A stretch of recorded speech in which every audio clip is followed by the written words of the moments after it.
Aishwarya means Krishna has so much of wealth, unlimited wealth. You cannot calculate, you cannot measure how wealthy Krishna is. That's the first quality of Krishna. Second, Viryasya means Krishna is extremely strong. No one can fight with Krishna and defeat Krishna, right? Of course, in Vrindavan, when Krishna fights with his own cowhead boyfriends, sometimes his cowhead boyfriends, Gopas, would defeat Krishna. But that is a part of the pastime. But if you actually, if somebody actually fights with Krishna with all their power becomes insignificant in front of Krishna because Krishna is the source of all powers. Hmm? All the living entities, all the living beings are tiny parts of Krishna, uh, and Krishna is the supreme source of all living entities. Because we are amshas of Krishna, tiny parts of Krishna, our strength also is a tiny part of Krishna only. With the tiny little bit of Krishna's energy, how can we fight with the supreme source of energy, Krishna, and defeat him? Basically, Krishna is the strongest of all the strongest. Then, third quality, Yashashaha. Yasha means fame, reputation. There is no one as popular as Krishna. Then, fourth quality, Shriyaha means Krishna is extremely beautiful. Krishna's beauty is so wonderfully described in many Vaishnava scriptures, in Srimad Bhagavatam, in different Puranas. Many places you see Krishna's description of Krishna's beauty. Then, fifth quality, Jnana. Krishna is very wise, extremely knowledgeable. There is nothing which is unknown to Krishna.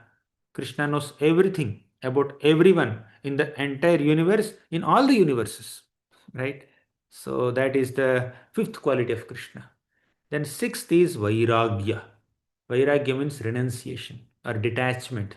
Although Krishna has everything, Krishna is the source of everything, Krishna is the origin of everything, Krishna is the proprietor of everything, still Krishna is detached. Right? So these are the six qualities of Krishna. Shannam Bhaga Itingena. Bhaga means opulence. You know why Krishna is called Bhagavan? Or you know why anyone is called Bhagavan? Because they have Bhaga. Bhaga means an opulence, a special power.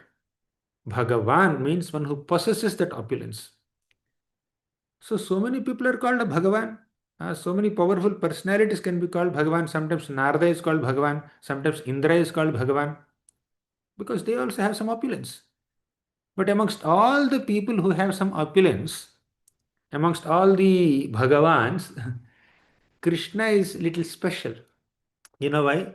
Aishwaryasya samagrasya. He has all these opulences in full. Yes, Krishna has lot of wealth. And someone in this world also may have wealth. They may be a billionaire or millionaire, or they may have so much property. In that sense, you can say they have opulence, but their opulence is not superior to Krishna's opulence. Krishna is the possessor of all the opulence in the entire creation. Therefore, he is the supreme Bhagavan. Right? Krishna is the Bhagavan Swayam. So Aishwarya, many people have. Virya, Yasha, Shriya, all these six opulences many people have. But Samagrasya, only Krishna has all these six opulences completely. Right? He can completely possess this opulence, completely exhibit, demonstrate this opulence. Therefore, Krishna is called Bhagavan. Got it, children? Now, let's recite this shloka few more times before we go into each and every quality and discuss elaborately on it. Please recite. ऐश्वर्यस्य समग्रस्य ऐश्वर्यस्य समग्रस्य वीर्यस्य यशश्रियः वीर्यस्य यशस्श्रियः ज्ञानवैराग्ययोश्चैव ज्ञानवैराग्ययोश्चैव षण्णां भग इतिङ्गन. सन्नां भगवतीङ्गना. Next. ऐश्वर्यस्य समग्रस्य ऐश्वरस्य समग्रस्य वीर्यस्य यशश्रियः विरायस्य यशस्विनः ज्ञानवैराग्ययोश्चैव ज्ञानवैराग्ययोश्चैव Annam bhaga itingana. Sannam Bhagata if Ganaha. Last. ऐश्वर्यस्य समग्रस्य ऐश्वर्यस्य समग्रस्य वीर्यस्य यशसः श्रियः ज्ञानवैराग्ययोश्चैव ज्ञानवैराग्ययोश्चैव नाम भग इतिङ्गन.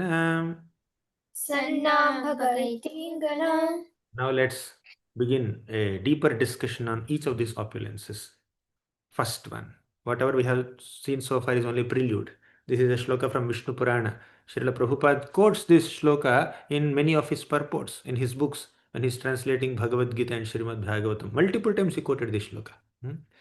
So this shloka is written by Parasharamani. First quality is Aishwarya. Krishna is extremely opulent. There is no one as opulent as Krishna. Krishna is the proprietor of the entire spiritual world and the material world, isn't it? And in Dwaraka, Krishna has 16,108 queens, and each queen has a palace. It's not that Krishna has a big apartment and he has chosen 16,108 rooms and allocated each room to each queen. Not like that. Krishna has given a separate, lavish, well furnished palace to each and every queen, and every queen has hundreds and thousands of maid servants. And the furniture in every palace is made of gold, silver, ivory, jeweled with bedecked with jewels. So, in this way, Krishna's opulence is unlimited. And not only that, from each queen, Krishna had 10 sons and one daughter. So now you tell me, how many daughters Krishna has? He has 16,108 queens. Each queen gave birth to one daughter. How many daughters Krishna has? Simple. Huh? A question cannot be simpler than this. Yes. Prabhu, so Krishna has 16,000 queens, so there will be 16,000 daughters, as each queen will give one daughter. Not 16,000, 16,108. Now each queen has given birth to 10 sons. Now tell me how many sons Krishna has? 10 sons each queen. Yes. 16,108 queens, and each queen gives birth to 10 sons. Will be 1,68,000 sons. Really? Any other option? Any other option? Yes. Prabhuji, 1,61,800. Okay, thank you very much. So Krishna has 16,108 queens, and each queen has given one birth to 10 sons. And one more thing, every single day, Krishna gives 13,084 cows in charity. Every single day. So who will give so many cows in charity? By the way, all these cows are well dressed. They are wearing some nice silk garments. They're wearing beautiful jeweled golden ornaments. Their horns and their hooves are nicely bedecked with beautiful golden ornaments. So such cows, 13,084 cows in a day Krishna donates. Now you can calculate how many cows Krishna donates in 1 month and in 1 year. I will not ask you this question. You please calculate on your own. So this is the wealth of Krishna. Krishna has unlimited wealth. Once Akrura saw the opulence of Krishna, opulence of Vaikuntha, when he was taking bath in Vrindavan. So as all of you know, Kamsa had sent Akrura to bring Krishna and Balaram from Vrindavan to Mathura. So Akrura came. He was taking Krishna and Balaram on a chariot. On the way, Akrura wanted to do some Sandhya Vandan. So he got down from the chariot. He came to that lake and entered the lake, picked up some water, chanted some mantras. When he opened his eyes, he saw the Supreme Lord Vishnu. And that Vishnu is lying on this Anantasesha bed, and Anantasesha has hundreds and thousands of hoods, and each hood is so nicely decorated with wonderful crowns. And so many devatas and brahmanas and sages were surrounding Lord Vishnu and Sesha and offering great prayers. And all the personified opulences are worshipping Krishna. In this way, Akrura has seen unlimited opulence of Vaikuntha within the waters. And he came out and he saw Krishna and Balaram sitting there, happily in the chariot. They were little boys, 10, 11-year-old boys at that time. So Akrura has seen Krishna and Balaram inside the water. He has seen them in the chariot also. And Akrura was surprised, right? So seeing the divine opulence of Krishna and Balaram in the water, Akrura was completely mesmerized and understood that Krishna is the Supreme Personality of Godhead. And in Dwaraka, as I said, Krishna has 16,108 queens, and each queen had so many sons and daughters. And not only Krishna, uh, Krishna's sons had their sons. And just within Krishna's family, there are almost like 1 crore members in Krishna's family. And apart from that, Balramji and his wives, Vasudev had 18 wives and they had some children. Ugrasena Maharaj is there, and so many Yadus were there, so many citizens were there. Entire city of Dwaraka is filled with so many wonderful associates of Krishna and Yadus and Vrishnis and Bhojas and Andhakas. And the combined opulence of all these people is unlimited. No one can calculate how wealthy Krishna is. And what to speak of all this? Krishna is the husband of goddess of fortune. So all wealth is definitely under his control, right? He's completely filled with Aishwarya. And also, Krishna brought Sudharma assembly hall from the heaven. Krishna brought Parijata tree from the heaven and planted that Parijata tree in Dwaraka in Satyabhama's garden. So, Krishna is not only opulent on this earth, Bhumandala, Krishna brought heavenly opulence also to earth.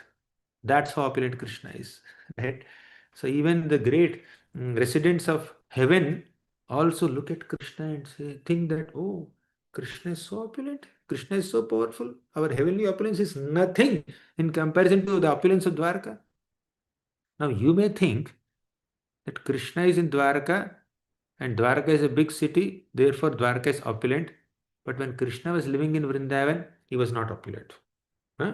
Do you think so? Was Krishna not opulent in Vrindavan? Can anyone comment on this? Was Krishna opulent in Vrindavan or not? Or Krishna was opulent only in Dwarka? Hare Krishna Prabhuji. Prabhuji, I think that Krishna was the son of the king of like Vrindavan. So of course he would be opulent and he would have all sorts of riches and all ornaments. And he had like 9 lakh cows. He used to graze them in the fields. So I think he's opulent. Okay, he's opulent. But although Krishna is so opulent in Vrindavan, as little Rishika said, why Krishna doesn't even wear shoes? Why Krishna wears a simple dhoti? Why Krishna plays a simple flute? What is flute? It's just a simple bamboo stick, hollow bamboo stick with some holes in it. Why can't Krishna play veena or some violin or some other complicated and expensive musical instrument? Why Krishna is playing such simple flute? Why Krishna is eating curd rice with pickle? Why not pizza and pasta? Uh, why not lasagna and all kinds of fancy items? Why Krishna is walking barefoot in Vrindavan? Why is he not wearing even shoes? Why Krishna's form is so simple with a peacock feather ornament, not even a big crown on his head? So is this opulence? Why Krishna is stealing butter from the homes of other gopis as if he has nothing? If you have so much opulence, will you steal from someone? That too, not stealing diamonds or gold. Krishna is stealing butter. Little butter he's stealing. Right? As if he doesn't have anything. Yes, let's hear the opinion of Radhya Dev. Prabhuji, it's because the Brajvasis love him and he doesn't want show them that he's so wealthy. Oh, Krishna is hiding his in Vrindavan? Okay, good. Let's hear one more opinion. Adhiraj. Prabhuji, he do so to give pleasure to his devotees. Oh, Krishna wants to give pleasure to his devotees. So, to give pleasure to his devotees, Krishna is hiding his opulence? Or Krishna is giving opulence? You're saying Vrindavan is not opulent or Krishna in Vrindavan is not opulent because he wants to please devotees? Is that what you're trying to say? No, Prabhuji. Okay, He okay. is opulent everywhere. Opulent everywhere. Okay, very good. So now I know that I can see at least 30, 40 hands here, but let me just move ahead. Let's recite one shloka that describes the opulence of Vrindavan. This is from Brahma Samhita. Who will recite this shloka? Very popular shloka and very easy to recite also. Chintamani prakarasad चिन्तामणिप्रकरसद्मसुकल्पवृक्षा लक्ष्यावृतेषु सुरभिरभिपालयन्तम् लक्षा लक्षावृतेषु सुरभिरभिपालयन्तम् लक्ष्मीसहस्रशतसम्भ्रमसेव्यमानम् लक्ष्मीसहस्रशतसम्भ्रमसेव्यमानम् गोविन्दमादिपुरुषं तमहं भजामि गोविन्दमादिपुरुषं तमहं भजामि Thank you, Guruji. चिन्तामणिप्रकरसद्मसु. All the homes of Vrindavan, all the great buildings or structures in Vrindavan are made of Chintamani stones, very precious gems, which are not available in ordinary places. Kalpavriksha, Lakshavriteshu means every tree in Vrindavan is a Kalpavriksha. You know what is Kalpavriksha? A desire fulfilling tree. If you go to a mango tree in this material world, you will get only mango. If you go to a pomegranate tree, you will get only pomegranate. But if you go to Kalpavriksha tree, you will get pomegranate also, mango also, papaya also. Not only fruits, you will get flowers also. Not only flowers, you can get pen pencil also. Not only this, you can get your nice dresses also, ornaments also. Whatever you want, you can get. You want milkshake directly, Kalpavriksha can give you.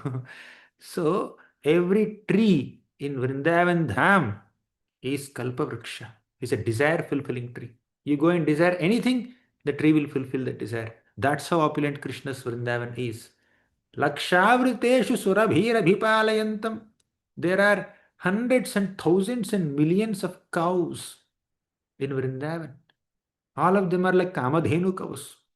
They are wish fulfilling cows. Just like the trees fulfill all the desires, cows also can fulfill all the desires. More. You want more opulence? Lakshmi Sahasrasata Sambhrama Sevyamanam Govindamadi Purusham Tamaham Bhajami.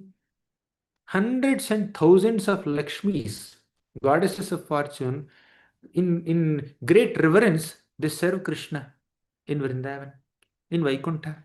So whether it is Vrindavan or Vaikuntha or Dwaraka, all the abodes of Krishna are completely filled with opulences, right? That is the first opulence of Krishna. Krishna is extremely wealthy.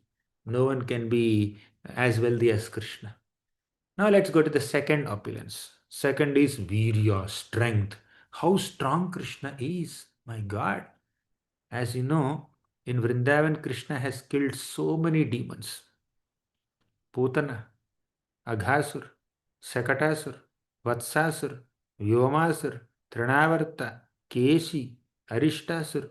Hundreds of demons Krishna was killing as a small child. So when Krishna killed all these demons in Vrindavan, which weapon did he use? Do you remember, children? Which weapon did he use? Sudarshan Chakra or Sarangabhav? What weapon did Krishna use to kill any demon in Vrindavan? Yes. Yes, you can unmute yourself. Which weapon? Quiz for you. Prabhuji, he used only his hands to kill them. Really? He didn't use Sudarshan Chakra at all? Okay. She says he used only hands. And anyone else? Yeah, this boy here. Yes, you can say. What weapon did Krishna use to kill Trinavarta or Shakatasura, Arishtasura, or Vamyasur, Vatsasur? Prabhuji, he used the weapon of his own strength. Weapon of his own strength. Yes, that's what we are discussing now. Virya. Krishna is extremely strong. He doesn't have to depend on weapons. In Vrindavan, Krishna was practically killing a demon every single day, but Krishna never used a single weapon.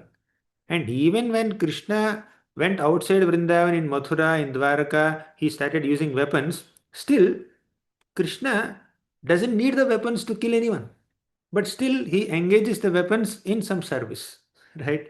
So he gives an opportunity to the weapons to do some service, because even the weapons are also personalities.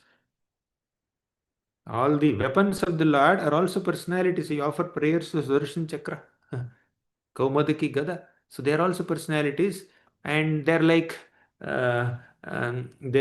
are always willing to render some service to Krishna. So when Krishna entered the wrestling arena of Kamsa, there were mountain-like wrestlers: Chanura, Mushtika, Shala, Toshala, Kuta.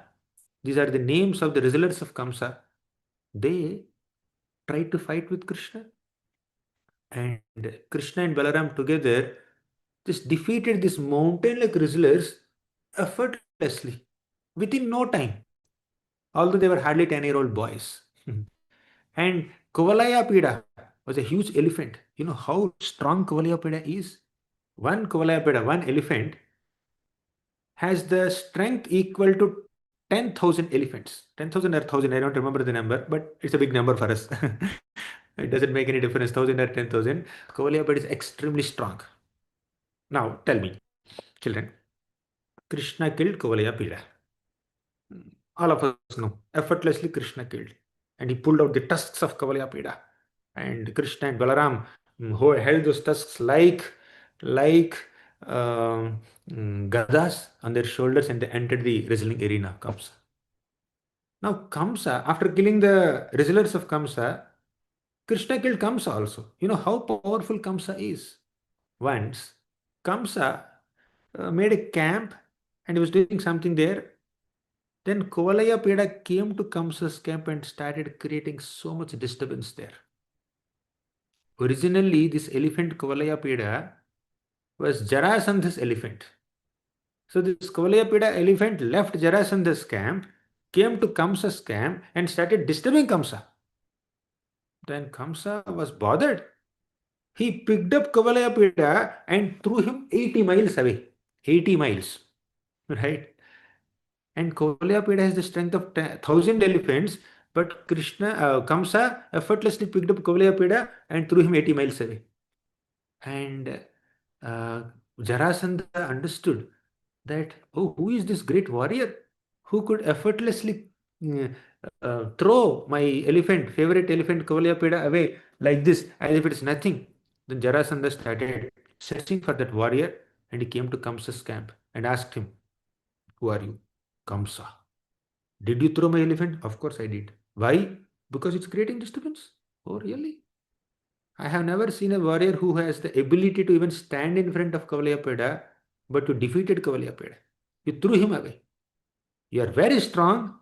Therefore, I will get my two daughters married to you. That's how Kamsa married Jarasandha's two daughters, Asti and Prapti. Got it? That's how powerful Kamsa is.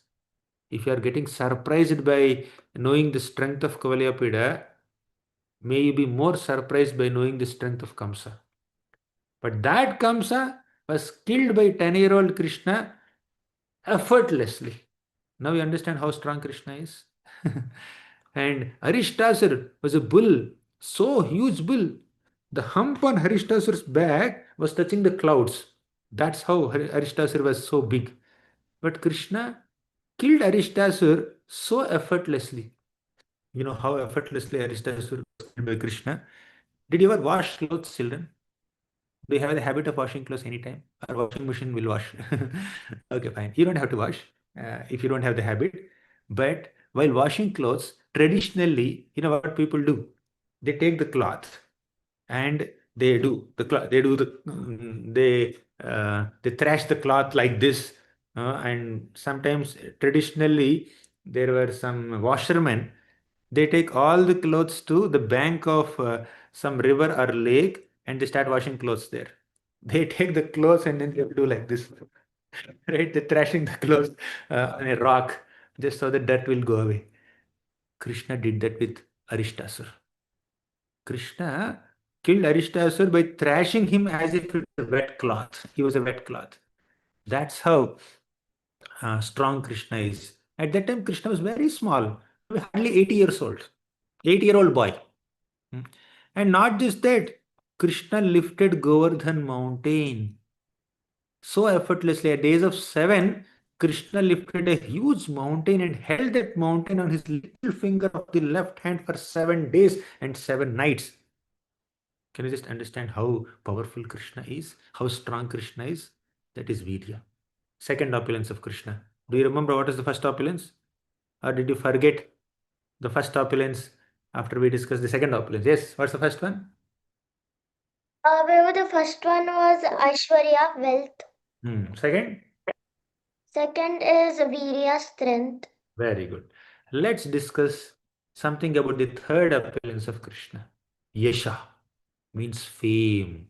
So Krishna is extremely famous. So much reputation he has.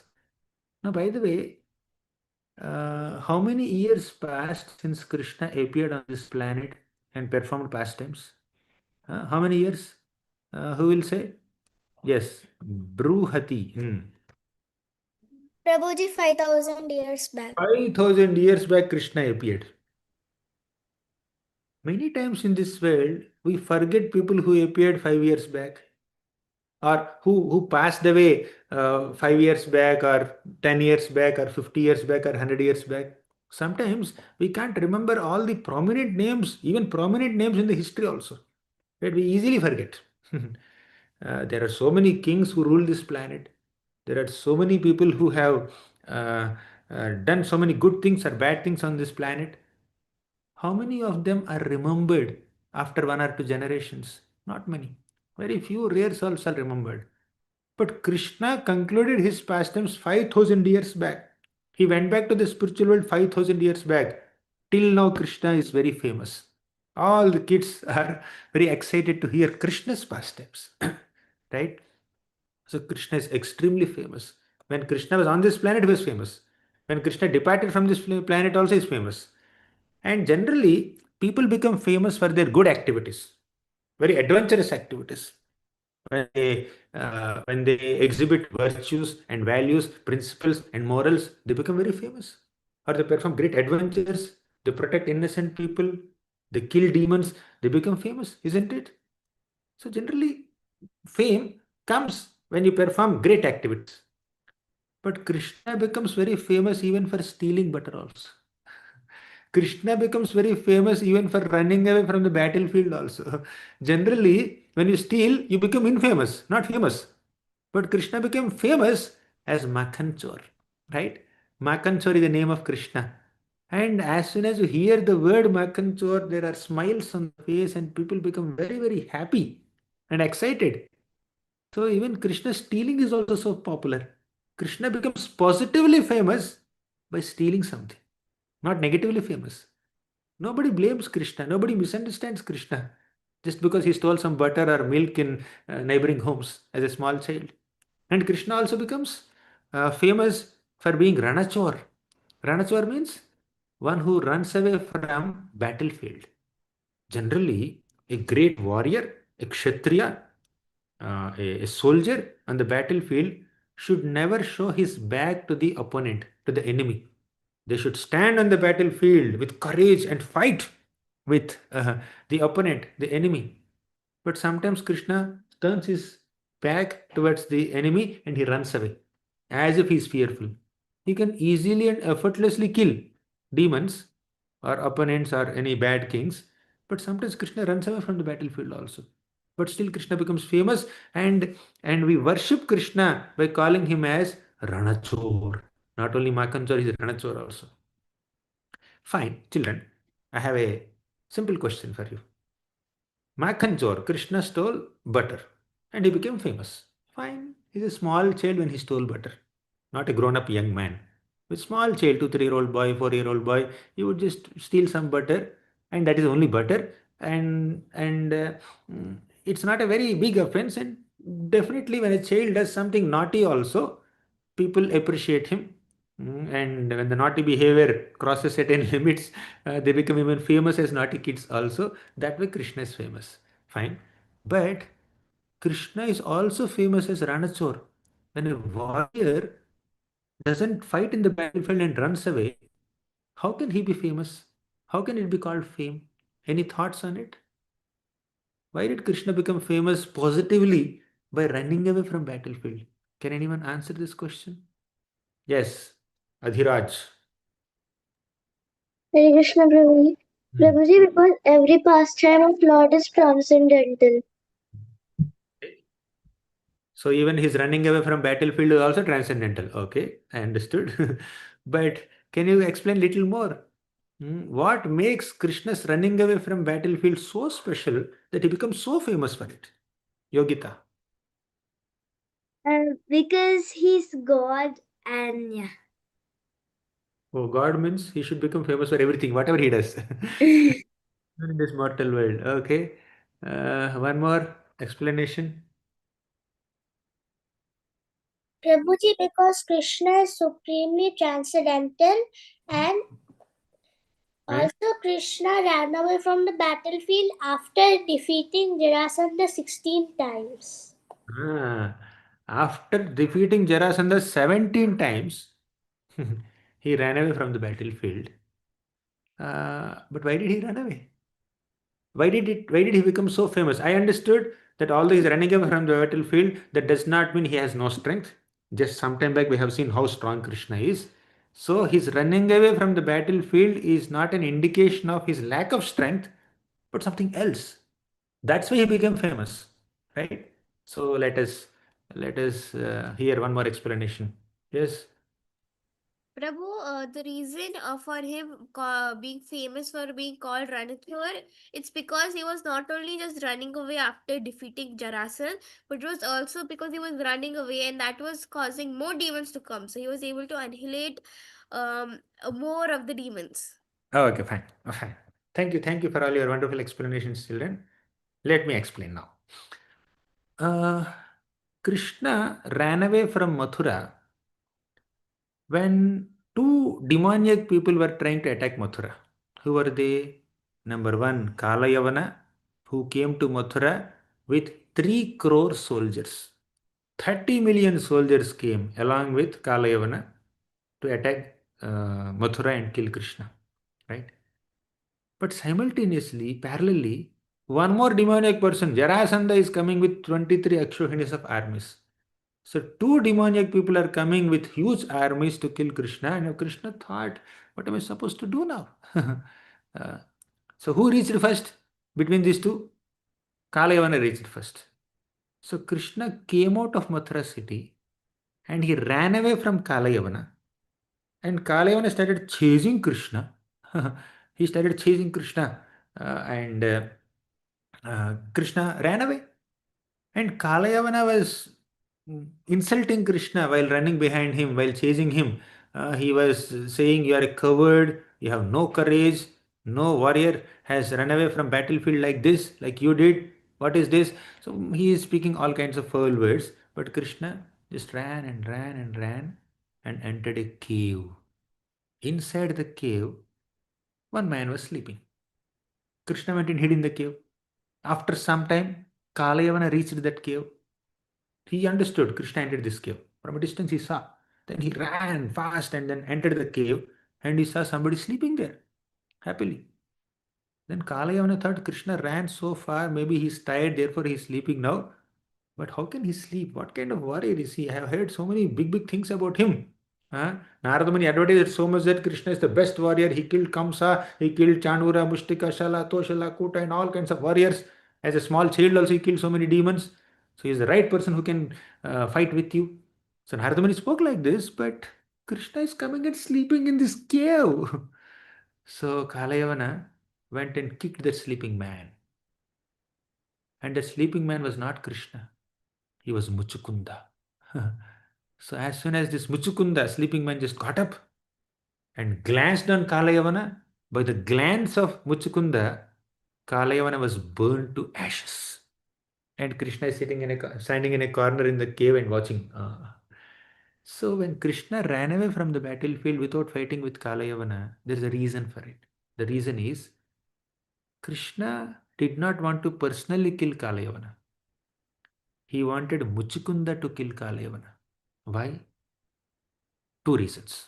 First reason is this Kalayavana was born in Yavana dynasty. And Lord Shiva has given that Yavana dynasty a boon that none of the Yadus can kill Kalayavana. Right? So he got some protection from this Yadu dynasty.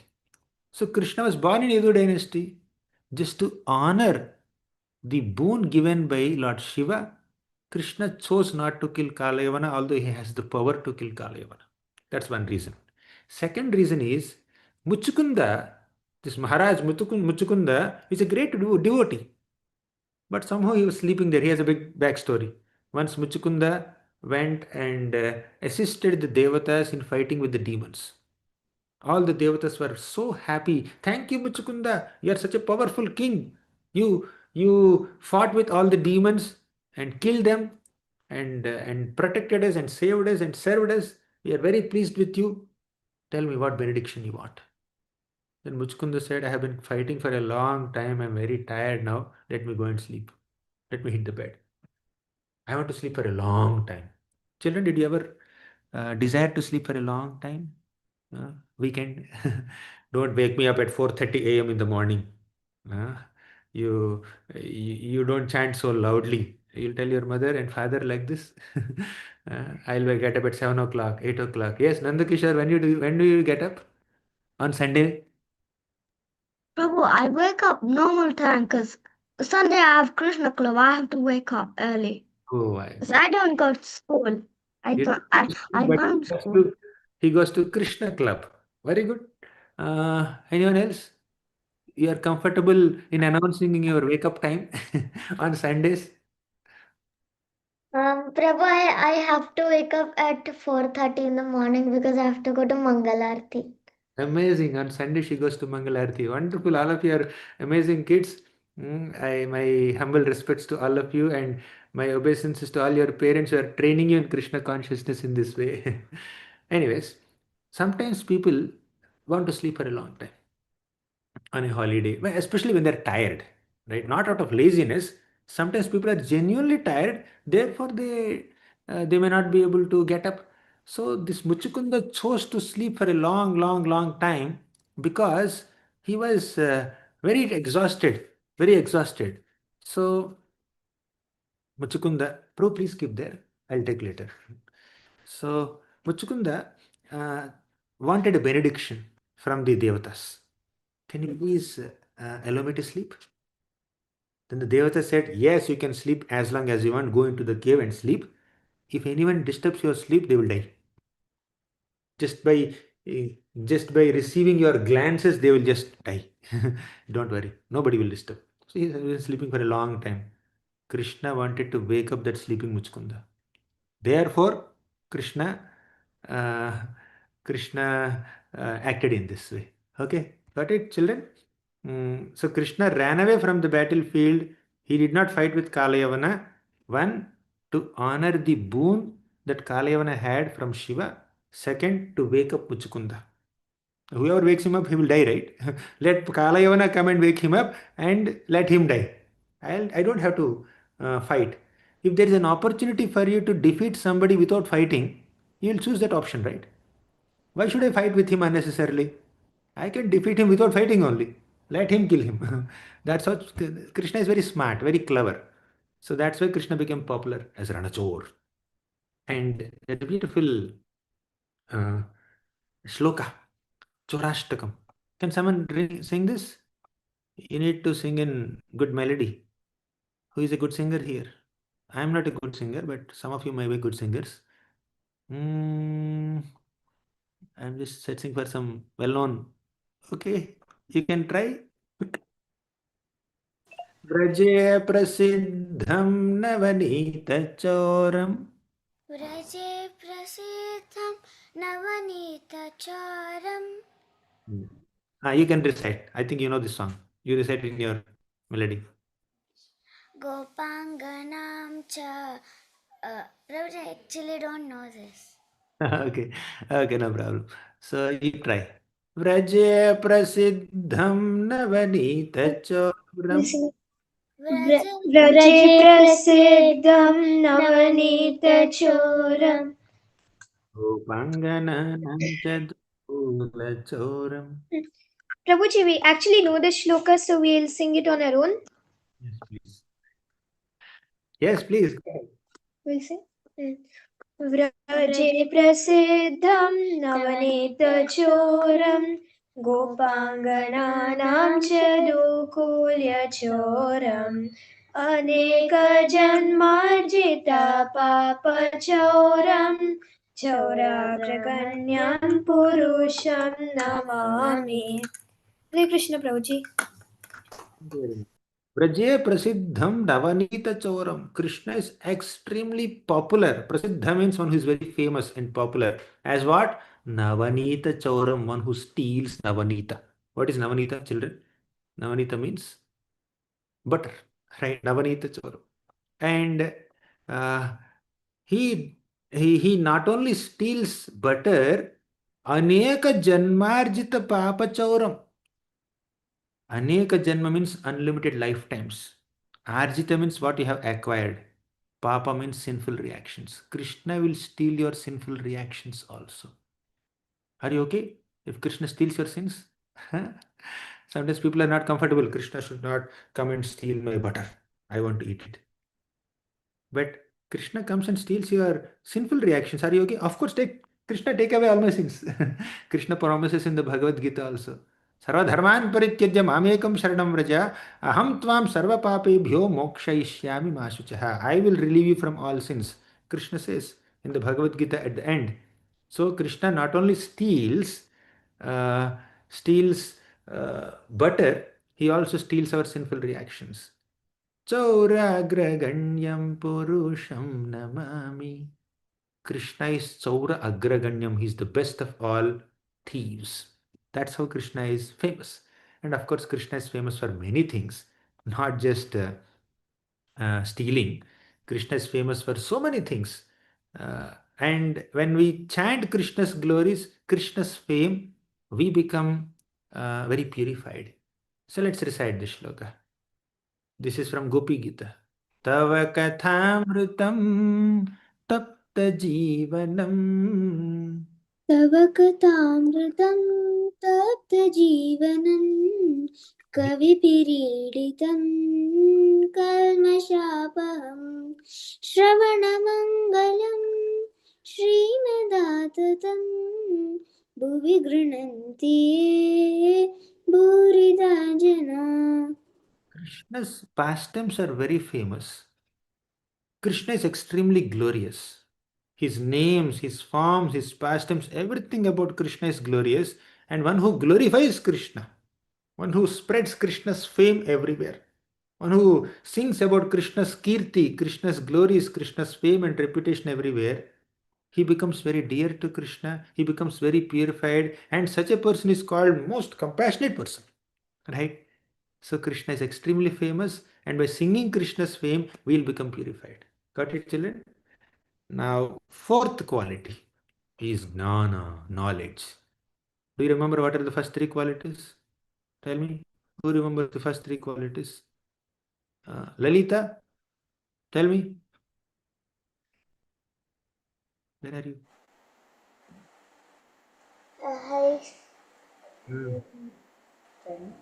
Swing. Friend. Fine. Till she recollects, let me ask. Sita. Hmm.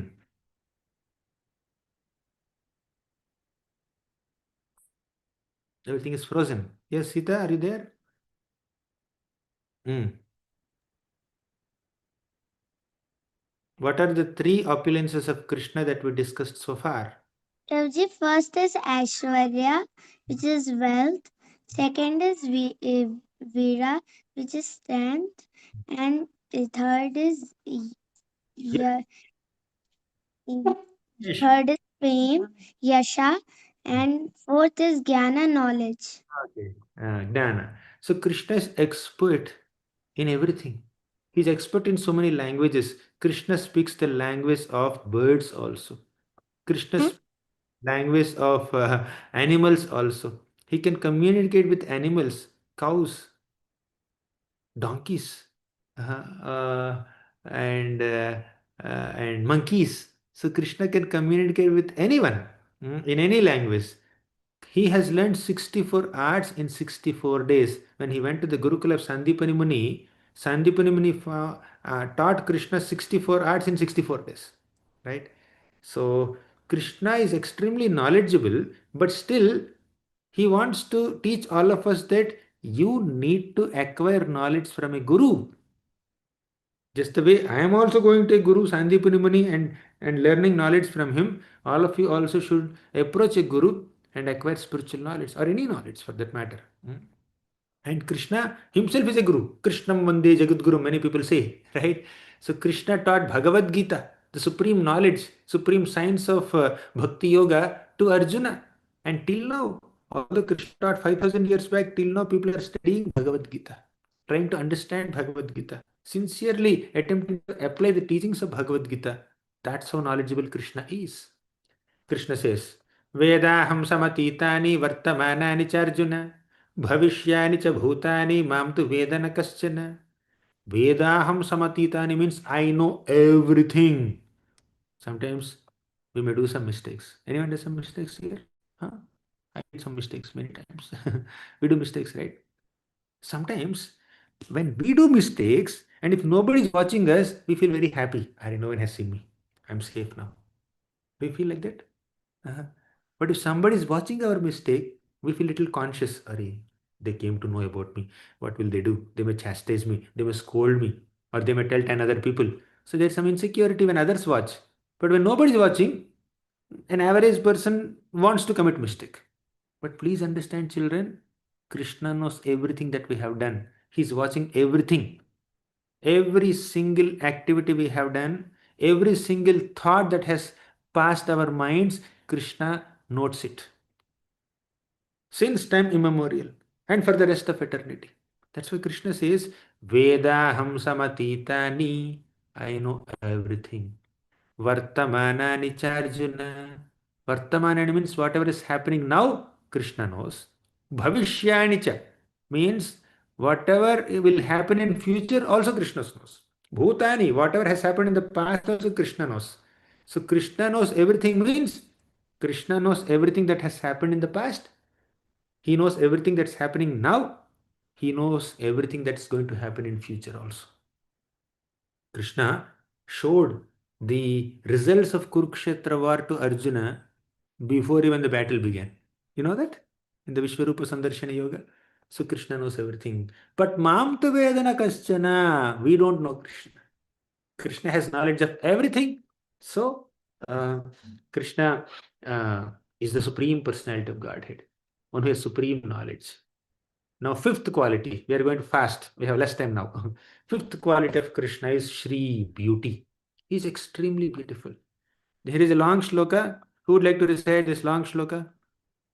Children, you please ensure that there is no noise in your background because it disturbs.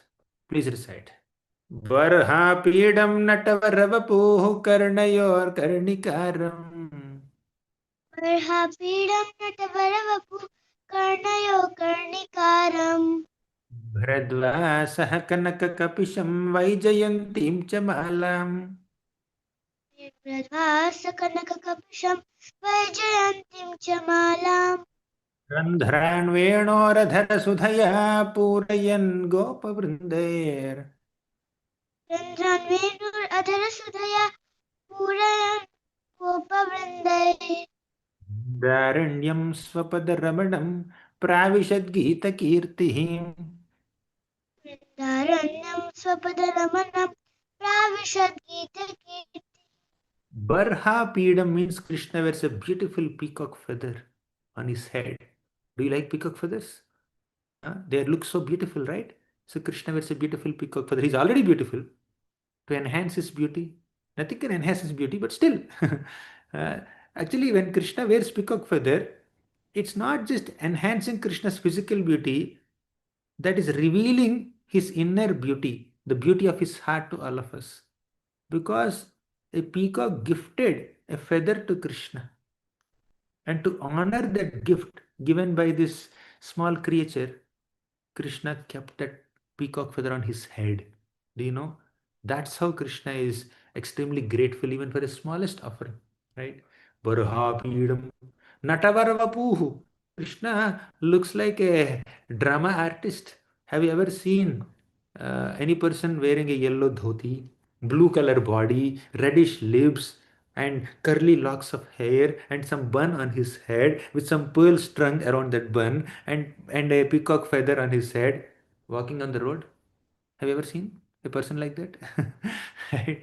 So, but Krishna walks like that in the streets of Vrindavan. Karnayoha karnikaram. And he also keeps a karnika flower next to his ear. And Bibhradva saha kanaka kapisam. Krishna's cloth, Krishna's dhoti is resplendent, bright yellow, a blue body and yellow dress. Good contrast, right? Very good contrast. So then Vaijayantim Chamala, Krishna is a Vaijayanti Mala, means it's a special garland which is made of 5 kinds of forest flowers, fresh forest flowers, not the flowers that are plucked 10 days back and kept in fridge. Fresh forest flowers. And Randhran Venoradhara Sudhaya Purayan Gopavrinde. While entering the forest of Vrindavan, Krishna plays his flute. He blows into the holes of this flute the nectar of his lips, and wonderful, mesmerizing melodies come out of the flute.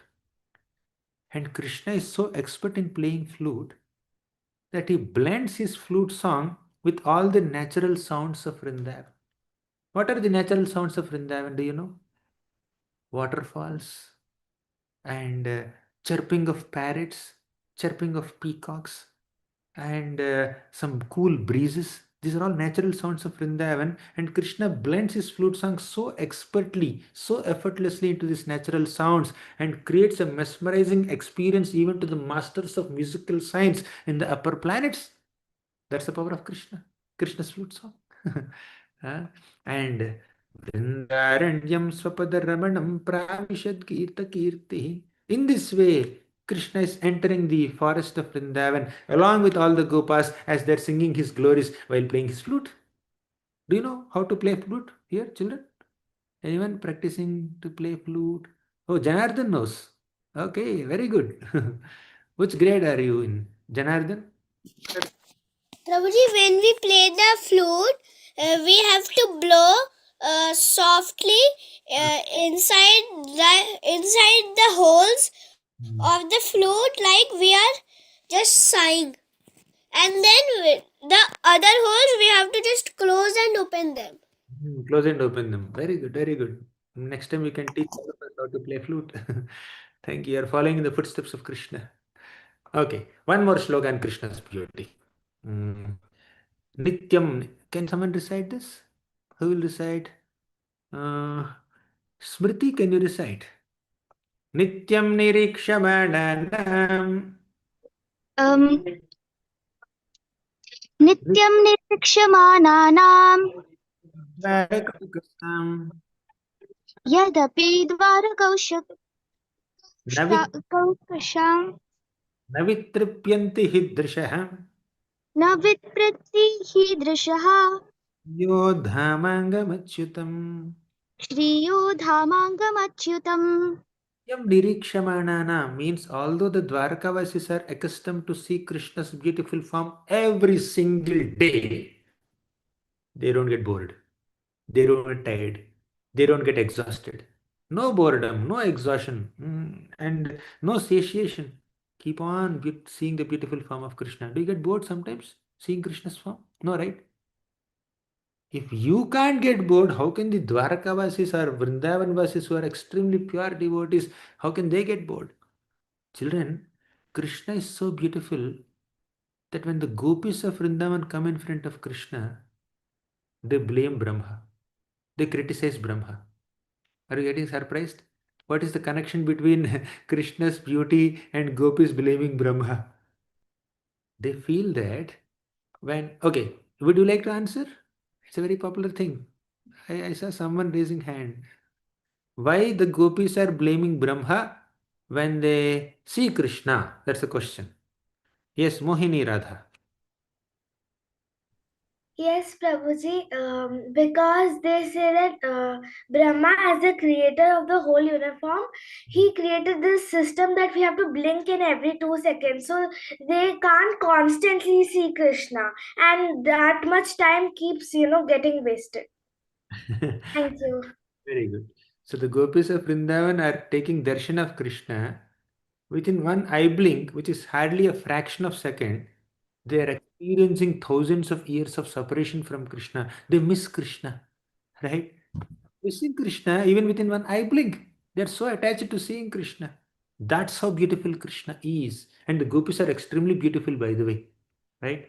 So although gopis are extremely beautiful, still they're attracted to Krishna's beauty. And amongst all the beautiful gopis, Srimati Radharani is most attractive, and she's also attracted to Krishna's beauty. And anyways, there is no end to describing Krishna's beauty. It's already 7 o'clock. I'll go to the last opulence, the sixth opulence, which is renunciation, vairagya, right? What is this renunciation? Can someone explain what renunciation means? Maybe you may not know what renunciation is. They are too small to understand, or they are too mature to understand. Let me just figure out. Pranshi, what's renunciation? Prabhuji, renunciation means leaving something that can be even a comfort or a favorite thing. Like Krishna renounced Radharani and all the gopis of Vrindavan when he had to go to Mathura. He loves Radharani wholeheartedly, but still Oh my to God, perform Krishna his renounced. duties, he renunciated Radharani. Oh my God. Okay, fine. Any other explanations of renunciation? Uh, Okay, Prabhuji. Krishna's general renunciation definition. Yes. Hare Krishna Prabhuji. Renunciation means detachment to something, to the material world. Right? Correct. Good. Good answer. So Krishna is renounced. Generally, when we create something, we are attached to that creation. For example, you have made a nice building with cardboards and thermocol, right? Have you done this some project at home, at school? So with thermocol or with some sand or with some chips, etc., you make some building or you make some town, etc. Uh, you created it, but that's just a toy cardboard house. You cannot live in that house. Still, you are attached to that creation and you want to keep it. Even after 1 year, you want to keep it. Sometimes your parents also want to preserve it. Childhood memories of our child. uh, in his second standard, my little child has made this beautiful home, small home with paper, with some colors. When we create something, even though it is small and insignificant, we are attached to that creation. But Krishna is creating millions and millions of universes, but he destroys all of them also. He's not attached to this creation. Right? This is how Krishna is extremely detached from even his own creation, right? So he has, although he's opulent, he has no attachment to wealth. Although he is knowledgeable, he is completely detached. He defeated Kamsa. For example, Krishna defeated Kamsa. So in the olden days, when one warrior defeats another warrior, the defeated warrior's kingdom goes to the winner, isn't it? Isn't it? So Krishna defeated Kamsa, therefore Kamsa's kingdom should go to Krishna, isn't it? But did Krishna occupy the throne of Kamsa? No. Who sat in the throne of Kamsa after Krishna killed Kamsa? Who sat in the throne? Yes, Nanda, Kishore. Prabhuji, Uprasena. Ugrasena Maharaj sat in the throne of Kamsa. Now, Krishna erected the whole Dwarka city in the middle of ocean. And because he created that city, uh, he's supposed to be the king of that city. But who is the king of Dwarka? Ugrasena Maharaj. Okay, fine. Now let's talk about other people. Krishna defeated Narakasur. He's a demon. Along with Satyabhama, Krishna went on Garuda and killed Narakasur. Narakasur was ruling a great kingdom called Pragjyotishpur. Because Krishna killed him, that Pragjyotishpur should belong to Krishna now. He has won that kingdom. But Krishna never sat on the throne of Pragjyotishpur. Krishna gave Narakasur's son that kingdom and is detached. So many times we see that although Krishna is killing so many demons, like Paundraka Krishna killed, but Krishna never occupied his kingdom. He just punished him. He gave him liberation and he left. Right? So Krishna is extremely detached also. So these are the 6 opulences of Krishna. Tell me, what are the 6 opulences? Anyone remembers? For 1 hour we have been discussing. Narayani? 6 opulences of Krishna are first is wealth. Oh, I don't remember the Sanskrit word, I'm sorry. Second one is fame. Third one is fame. Fourth one is knowledge. Fifth one is beauty. And sixth one is renunciation. Just now we discussed. What is the second one you said? Okay, let me ask someone else. Yes, Jia. What's the second opulence? Prabhuji, the second opulence is strength. Strength, correct. Viryasya, correct. There is 6 opulences. Okay, children, we conclude now. If you have any questions or comments, you want to share your favorite takeaways, this is the time. Anyone would like to share something? Those who don't want to speak, you can lower your hands.